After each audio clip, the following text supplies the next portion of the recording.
తెలుగు జాతి నెంబర్ 1 గా ఉండాలనేది నా సంకల్పం అని మరొకసారి మీకు తెలియజేస్తున్నా.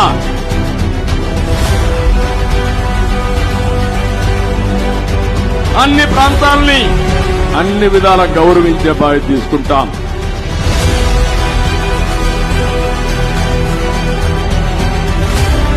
సంక్షేమ కార్యక్రమాలకు నాంది పలికిన పార్టీ తెలుగుదేశం పార్టీ.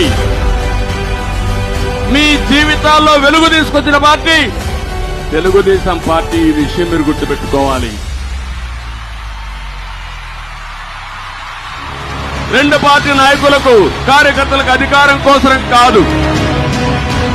ఈ రాష్ట్రంలో జరిగే పోరాటం అహంభావంతో విర్రవీగిపోతున్న సైకో జగన్ కి 5 కోట్ల ప్రజానీకానికి జరిగే పోరాటం అని చెప్పి కూడా నేను మీకు తెలియజేస్తున్నా.